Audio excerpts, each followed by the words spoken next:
스타세이비어 CBT 1일차 후기입니다. 게임이 생각보다 재밌어가지고 진짜 하루종일 했거든요. 게임 플레이 영상은 풀 영상을 참고해주시고요. 슬슬 1일차 리뷰를 짧게 말해보려고 해요. 먼저 게임 최적화. 우선 최적화에 대해서 좀 말해보자면 PC 버전은 최적화가 잘 되어 있어요. 굉장히 부드럽고 화면도 안 끊겨요. 근데 제가 휴대폰으로도 좀 해봤거든요. 길노트 23으로 좀 해봤는데 최적화가 좀 안 된 것 같아요. 발열이 좀 있고 화면이 좀 끊깁니다. 정식 출시할 때는 반드시 이 부분을 해결해야 할 것 같아요. 그리고 사람들이 좀 많이 걱정하는 부분이 게임 피로도인데 1일 퀘스트에 소요되는 시간은 생각보다 오래 걸리진 않아요. 스타세이비어는 방치형 시스템이 깔려 있어서 게임 대부분 컨텐츠가 스킵이 가능합니다. 그래서 생각보다 무겁진 않아요. 근데 시간이 어디서 많이 걸리냐면 여정을 통해서 캐릭터 스토리를 감상하는데 1시간에서 2시간이 걸립니다. 그래서 이 부분을 저도 많이 걱정을 했었는데 스토리를 모두 스킵할 경우에는 15분에서 20분 정도가 소요되는 것 같고요. 그리고 여기에 여정을 아예 스킵해버리는 기능도 있습니다. 이 스킵을 하는 경우에는 플레이어가 원하는 선택지를 고를 수 없기 때문에 최고의 결과를 내기는 어려워요.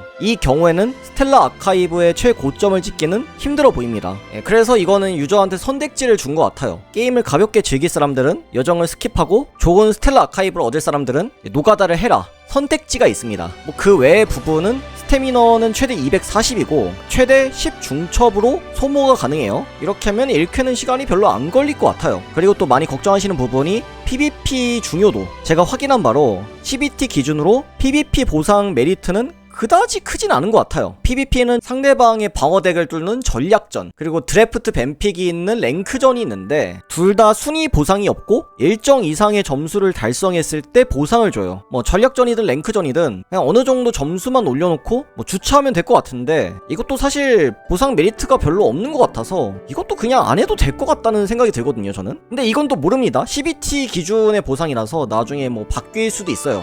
그리고 BM 관련으로도 많이 걱정을 하시는데 우선 CBT 기준으로는 아직 유료 재화 상점이 오픈을 안 해서 재화 가격을 알 수가 없어요. 근데 이건 아마도 니케랑 비슷할 것 같아요. 우선 1법당 300 성광석이 필요하고 캐릭터 뽑기 확률은 SSR 2.5%. 이 SSR 2.5% 중에서 질서 그리고 혼돈 속성의 합이 0.3%예요. 그리고 마일리지 천장이 200뽑입니다. 그리고 아르카나라고 따로 있는데 이거는 말달의 서포트 카드와 비슷한 개념이에요. SSR은 2.5%고요. 픽업 제외 모든 아르카나의 확률은 동일합니다. 그리고 마일리지 천장이 이전이 되는가 이거는 확실하게 확인은 못했는데 아마도 이전이 되지 않을까라고 생각을 합니다. 그리고 돌파 의존도에 대해서도 좀 생각을 해봤는데 캐릭터를 돌파하면 캐릭터 최대 레벨과 호감도 레벨이 상승하는 걸 보면 이건 어느 정도 니케를 따온 것 같다는 생각이 드네요. 그리고 고유 패시브 스킬 레벨이 증가하는데 이게 좀 중요해 보입니다. 캐릭터를 1돌파하면 고유 패시브 스킬이 추가되고 이제 최대 3돌까지 하면서 스킬이 조금씩 강화되는 느낌이에요. 캐릭터마다 스킬이 전부 다르기 때문에 돌파 효율에는 차이가 있는 것 같고요. 그리고 1돌파에서 스킬이 추가되기 때문에 1돌파가 되게 핵심인 것 같아요. 그리고 중요한 게 캐릭터를 3돌파하면 아크 포인트라는 걸 주거든요. 블루 아카이브의 메모리얼과 되게 비슷한데 이 아크 포인트의 퀄리티가 굉장히 높습니다. 아무래도 BM과 관련돼 있어서 이악 물고 만든 느낌이에요. 3돌파 이후부터는 수호성 각인이 1에서 7단계까지 있어요. 공격력과 생명력, 방어력이 2%씩 증가하는데 이거는 큰 차이는 아니죠. 이 부분도 니케를 어느 정도 따온 것 같습니다. 아르카나는 그나마 다행인 게 아르카나를 돌파할 때 아르카나의 최고 레벨만 상승하고 스킬 효과가 추가되거나 그러지는 않는 것 같아요. 스킬 수치가 조금 상승합니다. 여기까지만 나온 정보로는 결코 가볍지는 않아 보여요. 그래서 사람들이 이 부분을 많이 걱정하는 것 같고요. 아무래도 스튜디오 B 사이드 전작의 카운터 사이드에서 BM 관련으로 많이 되어가지고 처음부터 확실한 BM을 설계하려는 게 아닐까라고 생각이 드네요. 총평을 내려보자면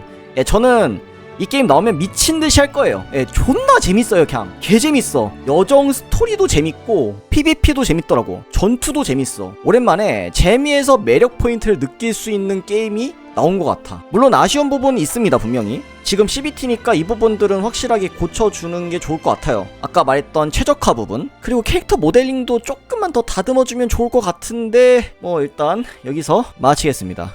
이렇게 스타세이비어 1일차 리뷰를 마치겠습니다.